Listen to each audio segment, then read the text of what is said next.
Hi, it's Susan from Worldpeacefull, and I'm going to inform the public about the Five Eyes surveillance network. This is a follow-up to corporate surveillance and gives a little bit more information on the big picture around surveillance.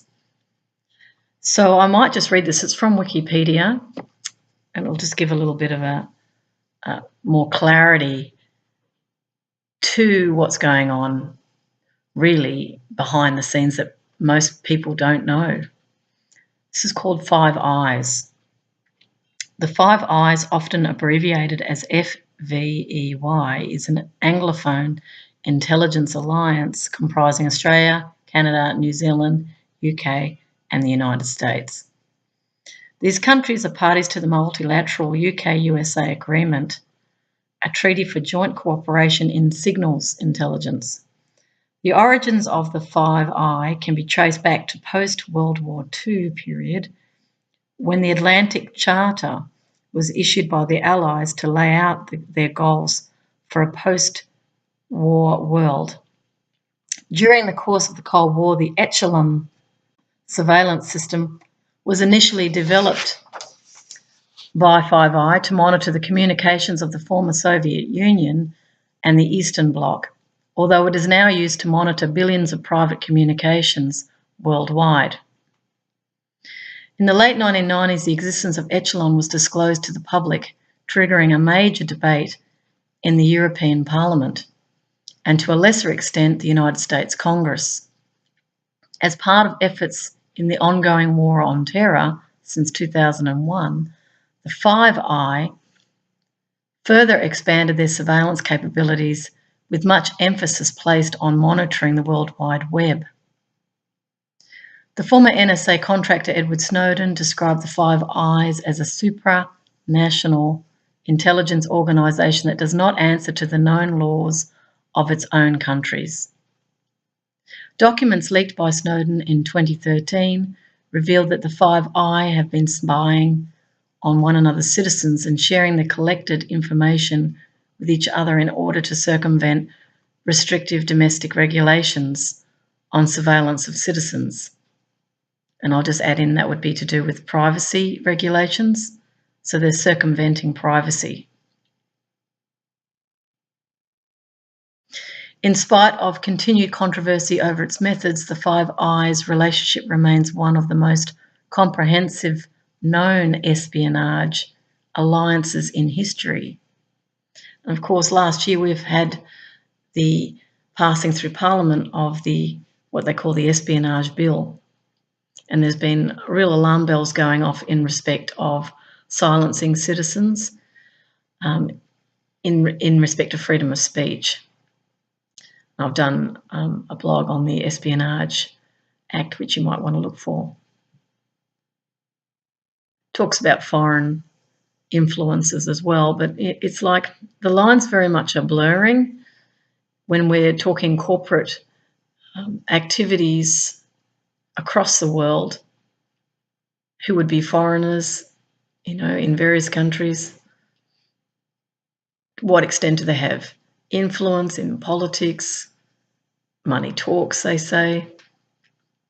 So really it's a crisis of integrity. Here in Australia, there's been calls for an integrity commission by judges, some leading judges here, because the concern is growing as to deception, corruption, and now we're talking this intelligence gathering. It's extremely concerning because what it does is it increases distrust between the people and their own government. Not only their own government, particularly if they're all sharing information here, people don't know who's gathering what on whom. Profiles are being created, and as we can see with the World Wide Web, with these large IT companies who have already been exposed for gathering data and selling it. This is very, very concerning for citizens because your privacy it's like your own castle. Your home is your castle. The last thing you want is all your equipment being used to gather data when you're having private conversations, you don't want them listened into. People need to be able to express their political beliefs in private without some intelligence agency deciding that they are a threat to the state or a threat to those in power and then silently taken away. And of course, in the times of Nazism and in Russia, you know, the surveillance that was going on. I remember when I was up in northern Vietnam, experiencing a very communist style of community, and I could see on various corners where the Politburo equivalent was located so they could spy on citizens. It gave me a bit of an insight into what it must have been like, you know, in living in a Russian society where everybody is being watched. And of course, we now know, certainly in China, they're doing the same, spying on their own citizens, and have been for quite a long time, in actual fact. With technology, it enables them to not only have cameras and lights, have sensors, they can also track through satellite. The technology is getting way ahead. And what it's going to do is just going to create real chaos when people start to feel that nothing is private. You know, business interests, they can't do business without someone either, you know, through a cyber opening coming in and hacking into their business patents or discussions. They could be competitors wanting to know what their strategic next move is so they can counter it. You know, this is not okay, and definitely it's like the rules have gone out the window in favour of those who have access to these technologies. So I just wanted to add that in because it really concerns me that intelligence agencies can circumvent domestic laws and regulations, particularly in respect of civilians, and that's what we're seeing today. There's no action being taken. So I'll read on. It goes, in spite of continued controversy over its methods, the Five Eyes relationship remains one of the most comprehensive known espionage alliances in the world. I jumped on the word espionage then. That's what took me down that track. So a few photos here. One is NSA headquarters, Fort Meade, Maryland, United States. GCHQ, Cheltenham, Gloucestershire, United Kingdom. And CSE, Ottawa, Ontario, Canada. Interestingly enough, the GCHQ headquarters in the UK is circular.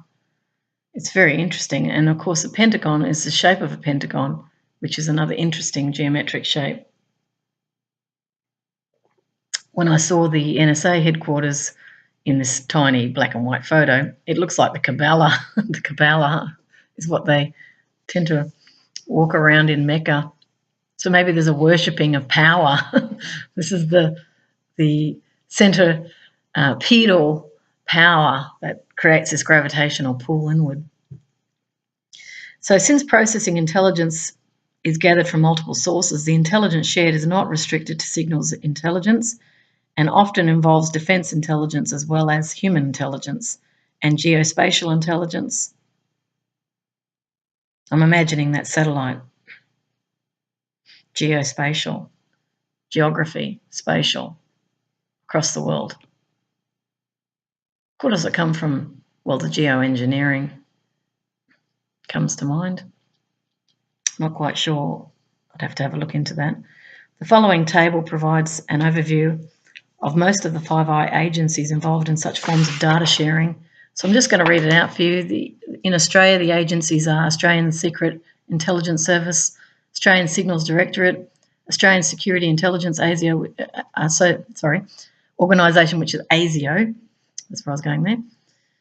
Australian Geospatial Intelligence Organisation, Defence Intelligence Organisation, and then we move to Canada, Canadian Forces Intelligence Command, Communications Security Establishment, Canadian Security Intelligence Service, Directorate of Defence Intelligence and Security, then New Zealand, Government Communications Security Bureau, New Zealand Security Intelligence Service, Defence Intelligence, Government Communications Headquarters, That's, I think, the UK. Security Service, Security Intelligence Service, Central Intelligence Agency, which is the US. Defence Intelligence Agency, Federal Bureau of Investigation, National Geospatial Intelligence Agency, National Security Agency. I just want to reflect on that for a moment with my copy.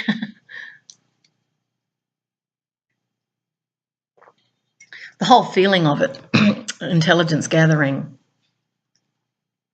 security, agency. Agency is power. They have agency. They have control. They have agency. Intelligence meaning intellectual, analytical, strategic, analysing, looking at things, looking for enemies. Where are they? Where's it coming from? We need to be able to predict that so that we can counter it. Flank attacks. So all military strategy sitting in these various agencies.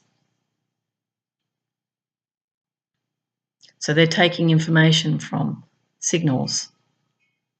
So that's your Wi-Fi, your air, signals, digital, analog.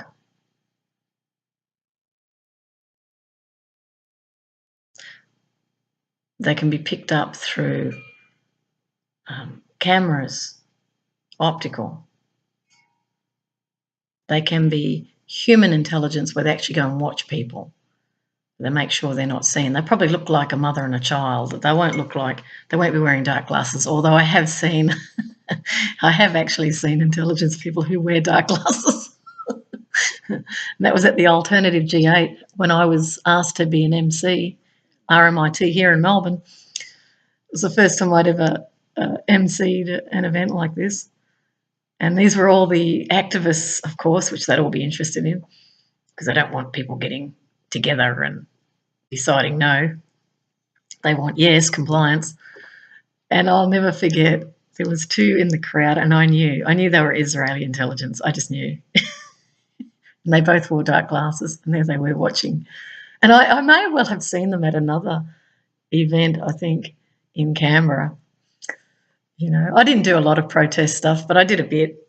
And, you know, I knew they were intelligence people, and I did laugh afterwards because it was obvious. It's a little bit like Men in Black, you know, they're much around.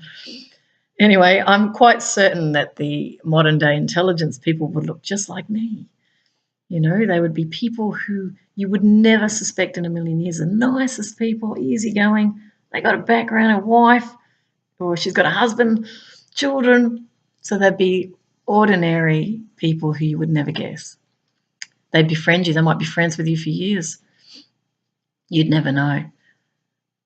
Oh, there could be mind control going on too. Some people could be programmed because that goes on as well. They use the psychology in this as well. But anyway, that's just a little bit of an aside. I just wanted to get a feel for all of this. Defense. We need to defend against something that's a threat. That's the core element, is powerlessness, fearful of losing power. And it's really interesting, if I can throw this in too. I was looking at some free energy information from a guy who was actually ex-military, US ex-military.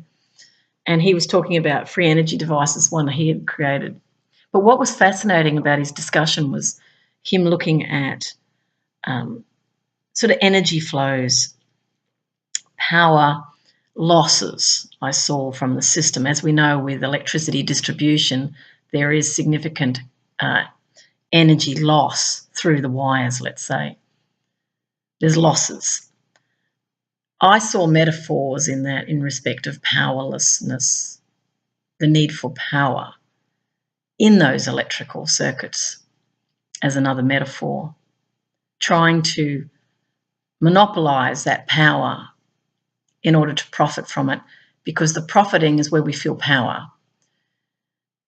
This is the problem we're dealing with, is powerlessness parading as power in its many forms. It's not just in the defence area, it's also in civil society.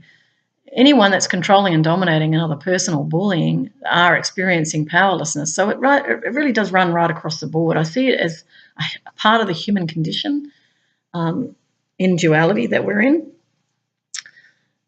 And it's a fear of powerlessness. And what I really want to say to all even these agencies as well is that the more that you reflect that powerlessness by seeking power and control through surveillance, the more you create powerlessness for yourself. It's very important you understand that, because, as this guy was saying, this military officer was saying, he's a nuclear physicist. I mean, he's got lots of qualifications. So I'm just saying, I'm talking about someone who knows his stuff. He was talking about the 0-point field where there is infinite energy. And of course, people don't want to hear this in the intelligence area because this is not meterable. There's no profit in this. But that powerlessness is driving the need for the profits, believing that's where the power is, when the real power is in the 0-point field. Even for human beings, not just electricity capture, if you like. It's also within humans, because we're part of the whole universal system. So what he was saying basically was, there were in the vacuum, there were, if you put a negative charge in the center, all these positive little bubbles, he said, come, and they apparently pop in, pop out. Now, I could relate to that because when I was a child, I remember seeing energy popping around me when I was lying on the grass. I was just looking up and I went, oh my God, it's energy everywhere. Energy is everywhere. We are not in any deficit. So that the created scarcity for profit is what has enabled all of this to be created. The intelligence, the defense, all of this in defense of profit, believing that we're at a loss if we don't have it. This is untrue. You will not be at a loss if you do not have what is termed power. You will not be at a loss. It's actually untrue. You have infinite power in actual fact, but you're believing by focusing on this enemy out there, by then turning the public into the enemy. You have to gather all this data, put all this money and energy into profiling everyone to defend against what you perceive as a threat. There is no threat. It's just life happening. If you see yourself as part of all of life, well, then whatever comes to you is that you're beckoning. Now, I'm just bringing in a higher perspective here. You have called it in. You're not vulnerable in actual fact. But what you focus on, what you think about, you bring about. What you focus on, you create. So if you're constantly looking for enemies, if you're constantly looking for terrorists, you're going to create it. And that is true. So this has all come out of the Second World War and this post-war society where Echelon was scanning for Soviet signals and Chinese signals, any sort of possible communist threat. And then it moved into the surveillance of civilians as a threat because of the machinations within government that were not legitimate. That's the pink elephant that no one wants to look at. That's where the fear is. Fear is of exposure, so you have to keep searching for someone who's going to say something. People like myself would be surveilled, definitely. And I know that. I don't agree with it. I prefer to sit at the table with people and talk about this for a win-win.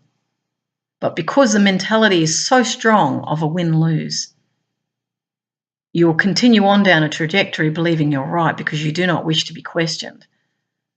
It doesn't feel good when you're questioned. Therefore, you try to remove what it is that doesn't feel good, as I said in one of my previous videos. Rather than honestly looking at why you don't feel good, you're out of alignment with what's true for you is why you don't feel good. It's not the other doing it to you. The more you see threats, the more you create them because you are powerful and you don't know that you are. So I'll read on, and if I feel to comment, I will.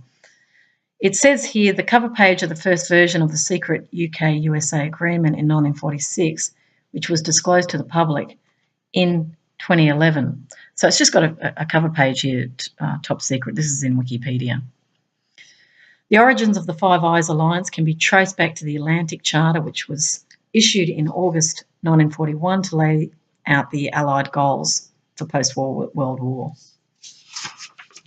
It's repeating itself. On 17th of May 1943, the British-US Communications Intelligence Agreement, also known as Bruiser, I find that amusing, agreement was designed by the UK and US governments to facilitate cooperation between the US War Department and British government code and cipher school. Oh, those cipher guys, which really became cyber, didn't it? We dropped the P and H. So GS and CS, on the 5th of March 1946, the secret treaty was formalised as the UK-USA agreement, which forms the basis for all signals intelligence cooperation between the NSA and the GCHQ, which is the UK one, to this day. In 1948, the treaty was extended to include Canada, followed by Norway in 1952, Denmark in 1954, West Germany in 1955, Australia in 1956, and New Zealand 1956, same year. That's interesting. I'm just having a look. Secret treaty. Interesting. Denmark's in there, Norway. I was surprised by that. Or West Germany's got a US base, so I'm not surprised by that. These countries participated in the alliance as third parties. By 1955, the formal status of the remaining Five Eye countries was officially acknowledged in a newer version of the UK-USA agreement that contained the following statement. At this time, only Canada, Australia and New Zealand will be regarded as UK-USA collaborating Commonwealth countries. I wonder why Commonwealth? Well, that's because of the colonisation of those countries.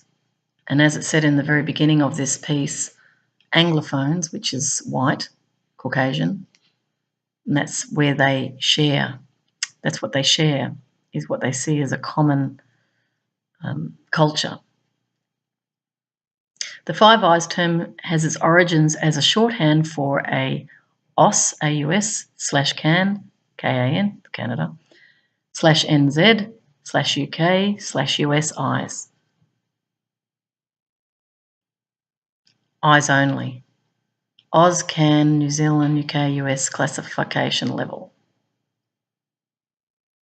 Cold War, 1950 to 1990s. During the Cold War, the GCHQ, UK, and the NSA, US, shared intelligence on the Soviet Union and the People's Republic of China and several Eastern European countries known as exotics. Interesting name. Over the course of several decades, the Echelon surveillance network was developed to monitor the military and diplomatic communications of the Soviet Union and the Eastern Bloc allies. During the Vietnam War, Australia and New Zealand operators in the Asia-Pacific region worked directly to support the United States, while GCHQ operators stationed in the then British colony of Hong Kong were tasked with monitoring North Vietnamese air defence networks. During the Falklands War, the British received intelligence data from its Five Eye allies, such as Australia, as well as from third parties such as Norway and France. In the aftermath of the Gulf War, a technician of the ASIS, that's Australian Security Intelligence Service, I'll just check that, Australian Secret Intelligence Service, yes, was used by SIS, Secret Intelligence Service, to bug Kuwaiti government officers. In the 1950s, Secret Intelligence Service and CIA, Central Intelligence Agency, jointly orchestrated the overthrow of Iran's Prime Minister Mohammad Mossadegh. In the 1960s, SIS and the CIA jointly orchestrated the assassination of the Congolese independence leader Patrice Lumumba. In the 1970s, the ACIS, that's the Australian one, and CIA jointly orchestrated the overthrow of Chile's president, Salvador Allende. Now that's interesting. This democratically elected leader, I've been to Chile, and he was replaced by Pinochet, who was one of the most brutal dictators in Chile. I saw all the photos, torture. They took them thousands into a stadium in Chile and killed them. It was brutal. So he was replaced by a dictator. This was orchestrated by a US-Australian. Now this is outrageous, really, I have to say, as an Australian. Most Australians wouldn't know that. I know I didn't. I've just found out now. Now the irony here is we're supposed to be in a democracy. So where do intelligence agencies sit in respect with democracy? Well, clearly they're not pro-democracy. So therefore the surveillance of civilians is a problem for civilians because they're not surveilling them for their well-being, they're surveilling them as an enemy. And they're not pro-democratic, which means they don't subscribe to the belief of we the people, or representation of the people by the people is not believed here. It goes on to say, during the Tiananmen Square protests of 1989, SIS and the CIA took part in Operation Yellowbird to rescue dissidents from the Chinese regime. And I might just add too that China has also been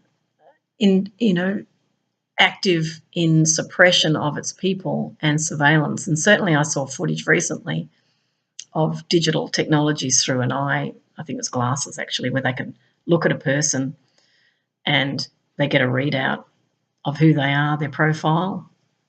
This is not in the interests of civilians, and this is also available, obviously, to the US and Australia. We've got the cameras here with the smart cities technologies, which many are believing, or not just believing, they are gathering data definitely through smart meters and what have you.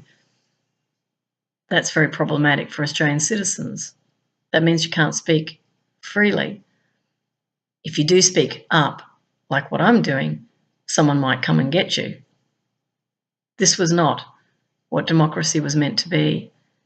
It was meant to be a place of freedom, and many in the world ascribed to, like the United States, there was great respect for the United States in its preaching of freedoms, which it still does, but it's not being honest, given its activities through the intelligence agencies. And of course, we've got the deep state issues too, where they're totally not accountable to even government. So this is problematic. This means basically they can do whatever they want, surveil whoever they want, take out whoever they want. This returns us to Nazi Germany, returns us to, the Russian gulags, where people are just taken away because they're not toeing the line. It's totalitarianism, without a doubt. So the Echelon network, I'm just having a look, the doggy's having a bit of a bark.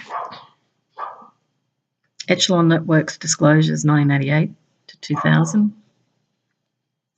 I'll just read this briefly and then I'll stop. By the end of the 20th century, the Echelon's surveillance network has evolved into a global system capable of sweeping up massive amounts of private and commercial communications, including telephone calls, fax, emails, and other data traffic. This was done through the interception of communication bearers such as satellite transmission and public switch to telephone networks.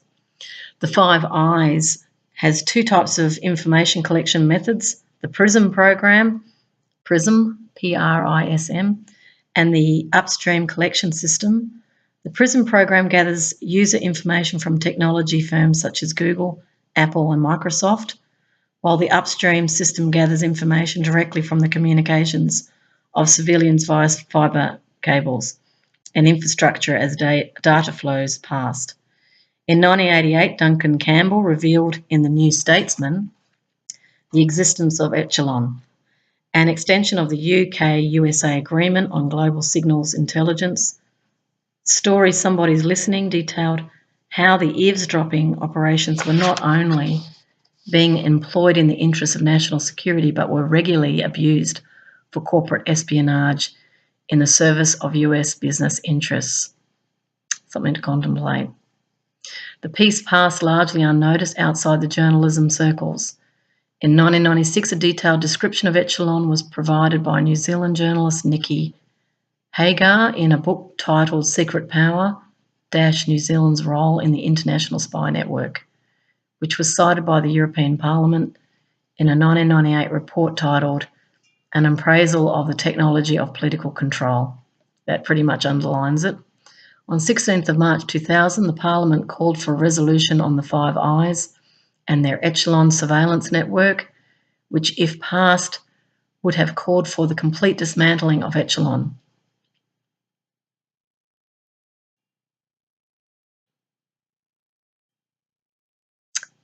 Wow, they had the power to do it and they didn't do it.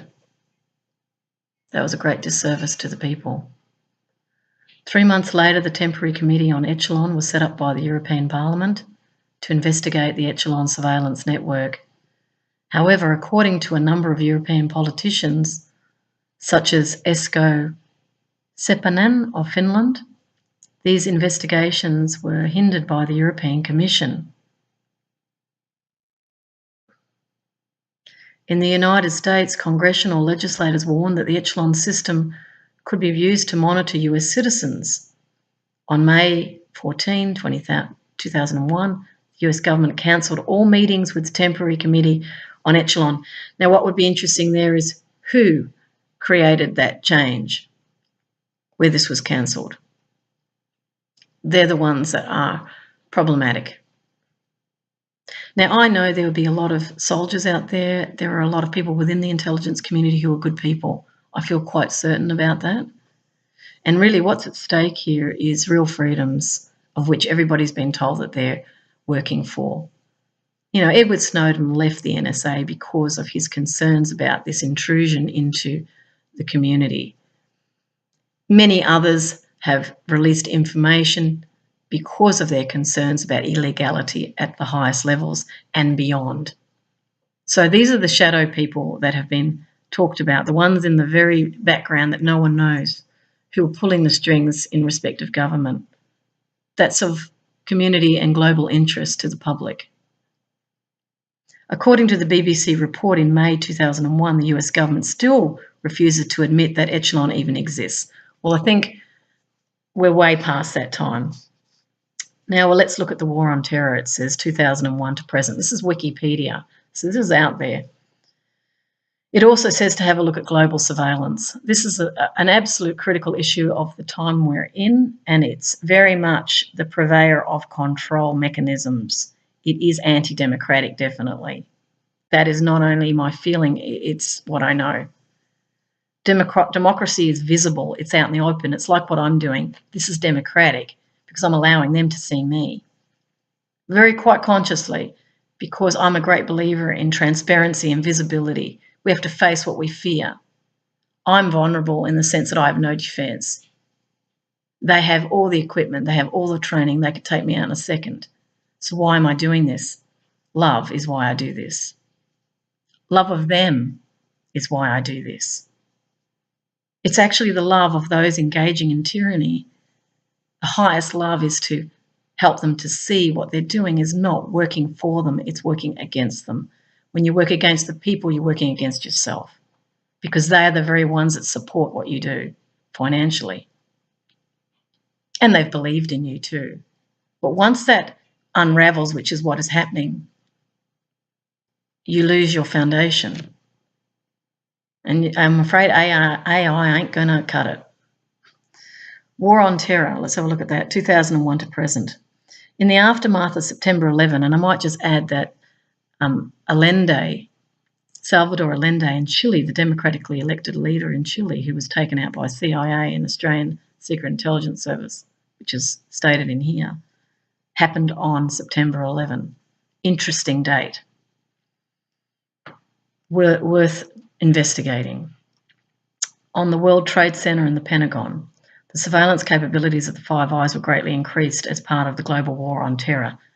Now, there's great critiques around this and who's responsible for it, and what they say is follow the money. Things are not as they seem. We've also got the problem of black operations, where people are creating all sorts of disruption, and it looks like it's happening by someone else, but it's actually orchestrated by the very party that's calling out the problem in order for some sort of financial gain to happen, whether it's through profiting through military expenditures, whether it's profiting through financial, by creating the instability in financial markets. They can take up assets. You've got to look at who benefits. It really is a true statement if you want to understand what's going on. During the run-up to the war in Iraq, the communications of UN Weapons Inspector Hans Blix were monitored by the Five Eyes. The office of the UN Secretary-General Kofi Annan was bugged by British agents. Inappropriate. An NSA memo detailed plans of the Five Eyes to boost eavesdropping on UN delegations of 6 countries as part of a dirty tricks campaign to apply pressure on these 6 countries to vote in favour of using force against Iraq. This is not democratic. This is invasive of the privacy of those people. It creates distrust and destabilisation.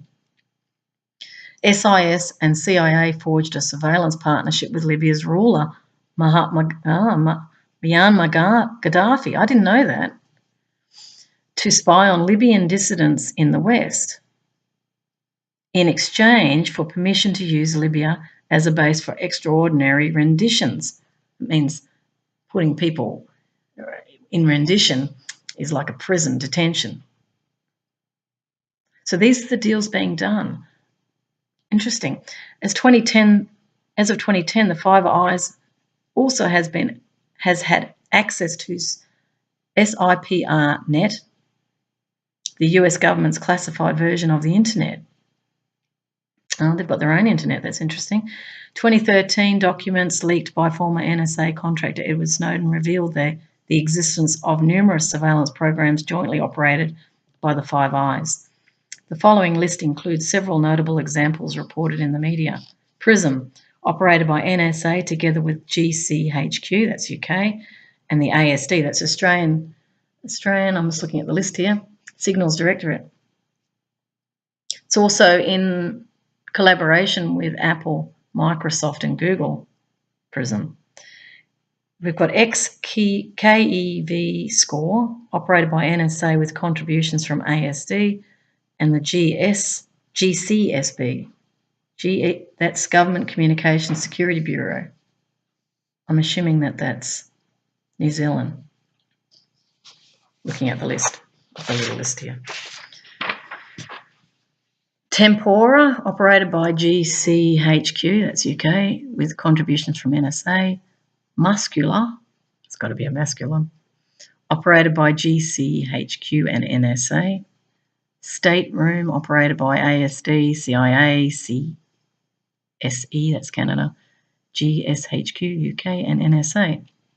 In March 2014, the International Court of Justice ordered Australia to stop spying on East Timor. This marks the first time that such restrictions are imposed on a member of the Five Eyes. I wonder whether Australia did stop. Interesting. It's not going to create peace between East Timor and Australia. It's going to make the East Timorese feel exposed, feel unsafe. This is all over the oil in the East Timor Sea. Energy, it's over energy. And again, harking back to the beginning of this conversation, that 0 point field, we actually don't need the oil and gas energy when we can access it from the 0 point field, as stated by an American military guy who's you can look up MEG. It's called MEG, the project he created, which is free energy. But the reason I brought that up was really to say that it's the powerlessness within us that keeps seeking to control others. But because we're so unconscious in this grab for power, because we all obey orders, we comply with those in authority unquestioningly, we perpetuate a system which is losing energy. And again, I'm looking at the electronic circuit board here in my mind's eye. I'm seeing a great loss of energy from humanity. It's also a loss of potential. They talk about potentials. Huge potential has been lost by a closed circuit system, which you could easily use as a metaphor for a totalitarian surveillance network. It loses energy because it always had power, believing it doesn't have power. Believing the power is in the money, not in itself. That's where the analysis has never taken Five Eyes or any other intelligence network, because I'm just focusing here on this particular network, but there'd be lots of networks going on around the planet in the same framework. It's just that I happen to find this one because it's Australian and I'm Australian. That's why I'm looking at it. I see humans the same all over the world, in every country, and I'm quite certain they're all focusing in very similar ways because they're all trained. You know, when we have all these military alliances, we're training people in the same mindset. So we perpetuate the problem. We never solve it.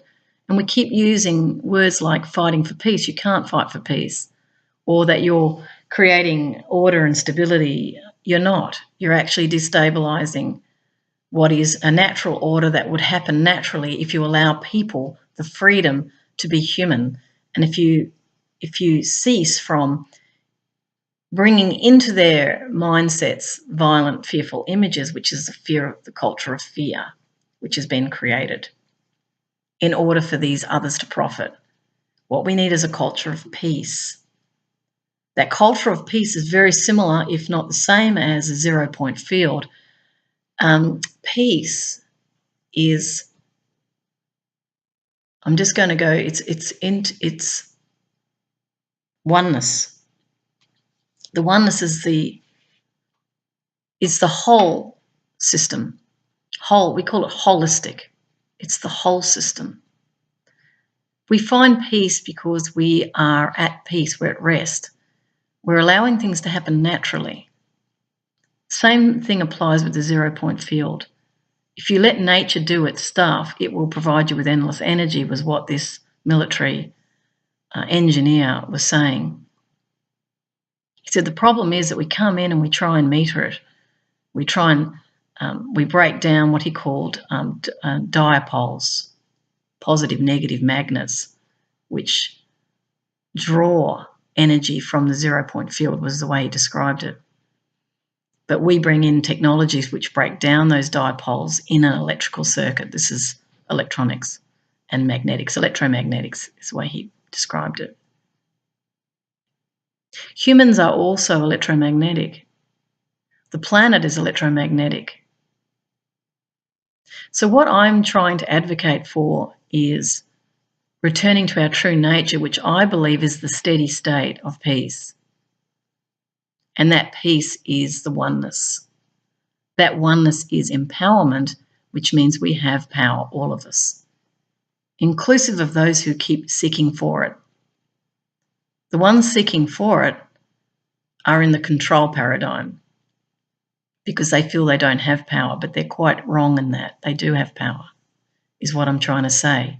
You have nothing to fear but fear itself. Fear is false evidence appearing real. So I'm sitting at the table with the Five Eyes right now. I'm sitting at your table. I'm the civilian member of your group who's giving input into this intelligence gathering from a perspective of citizenry, which is not invited to this table. I know you call the table a round table. Well, a round table is based on equality. If you want balance and harmony and order from chaos, you have to create equality at the table. Now, that's very hard when you're coming from hierarchical, a paradigm of power where power over rather than power within. And this is really what it's all coming down to. So I'm sitting with you being honest, reading out this information, making it visible, which is the opposite of secrecy. Secrecy means we can't solve the problem. Visibility means we bring it out into the open. So I give you the benefit of what I'm thinking about and reflecting on as a citizen. And it won't just be me, there'll be many out there who will be doing the same thing, but perhaps not from within a peace framework that I'm coming from. It's not even a framework, it's an awareness of peace, which means you are me and I am you. You are not my enemy. I don't have an enemy. If I believe I have an enemy, I've got an unquestioned thought sitting there, and I would refer people to the work of Byron Katie if you're serious about peace on the planet. If you're serious about a planet that continues, you have to start to question your own unquestioned beliefs, which have caused, in respect of this article, havoc on the planet, and many, many millions have died as a result of this unquestioned thinking. This belief that one has to spy on another in order to gain an advantage or power over. It's untrue. So I'm going to read the last bit here, which is domestic espionage, sharing controversy, again from Wikipedia. The Five Eyes Alliance is sort of an artificial of the post-World War II era where the Anglophone countries, that's the Caucasian ones, white, fair-skinned, are the major powers banded together to sort of cooperate and share the costs of intelligence gathering infrastructure. That means we, the people of all these countries, so the Canadian people, the American people, the Australian people, and the New Zealand people are paying for this. That's why it's our business. The result of this was over decades and decades, some sort of supranational intelligence organisation that doesn't answer to the laws of its own countries. I feel quite confident in stating on behalf of the peoples of all your countries that they would want you to be answerable to the laws like they are. You are not over and above the law. I've written a piece of work on equality before the law. When it becomes inequality before the law, that's where tyranny, deception, espionage, corruption thrives. That is not in the public interest, in my view. What I've just read there was actually from Edward Snowden. I'm going to read it again. This is a quote from him. The Five Eyes Alliance is sort of an artificial of the post-World War II era where the Anglophone countries are the major powers banded together to sort of cooperate and share the costs of intelligence gathering infrastructure. The result of this was over decades and decades, some sort of supranational intelligence organisation that doesn't answer to the laws of its own countries. That's why he came out. It's because he's seeing this as illegality. In recent years, documents of the Five Eyes have shown that they are intentionally spying on one another's citizens and sharing the collected information with each other in order to circumvent restrictive domestic regulations on spying. Shami Chakrabarti, the director of the advocacy group Liberty, claimed that the Five Eyes Alliance increases the ability of member states to subcontract their dirty work to each other. The former NSA contractor Edward Snowden described Five Eyes as a supranational intelligence organisation that doesn't answer to the law of its own countries. The fact that that's been repeated twice suggests that that is considered a very severe problem. It means the Wild West, mate. Literally, Wild West. That's it's without government. It's anarchy. It's actually anarchy. State-sanctioned anarchy. It's very interesting. As a result of Snowden's disclosures, the Five Eyes Alliance has become the subject of a growing amount of controversy in parts of the world. Canada, in late 2013, Canadian federal judge Richard Mosley strongly rebuked the CSIS, that's the Canadian one, it is Canadian Security Intelligence Service, and other Canadian federal agencies have been illegally enlisting Five Eyes Alliance allies in global surveillance dragnets while keeping domestic federal courts in the dark.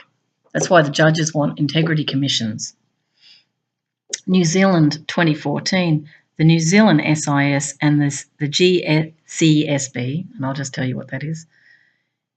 That's the Government Communications Security Bureau, that's New Zealand, were asked by the New Zealand Parliament to clarify if they have received any monetary contributions from members of the Five Eyes Alliance.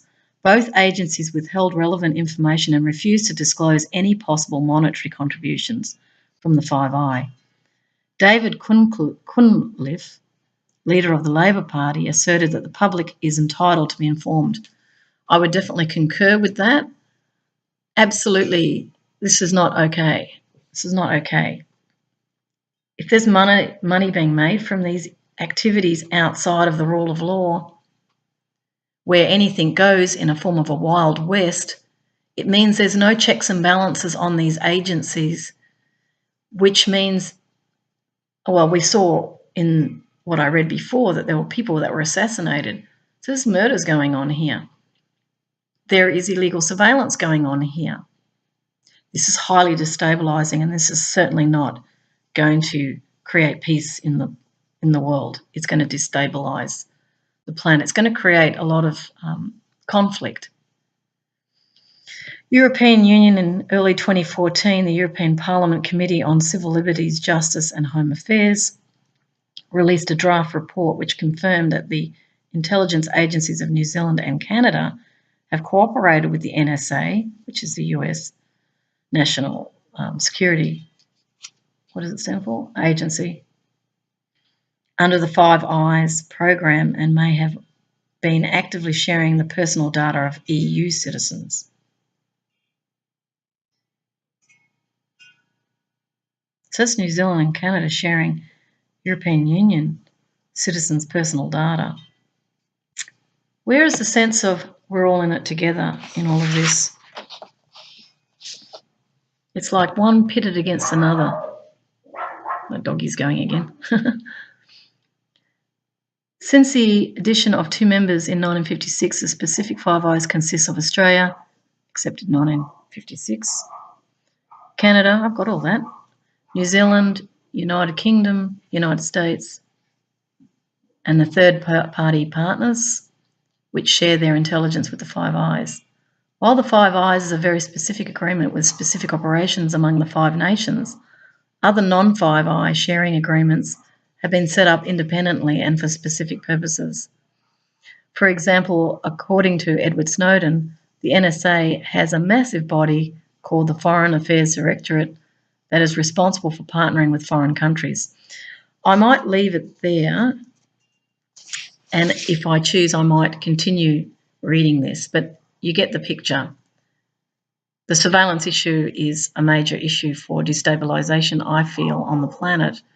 We have to come back to trust, developing trust, collaboration, dialogue, and embedding democracy as a real thing. So thank you for listening. Bye.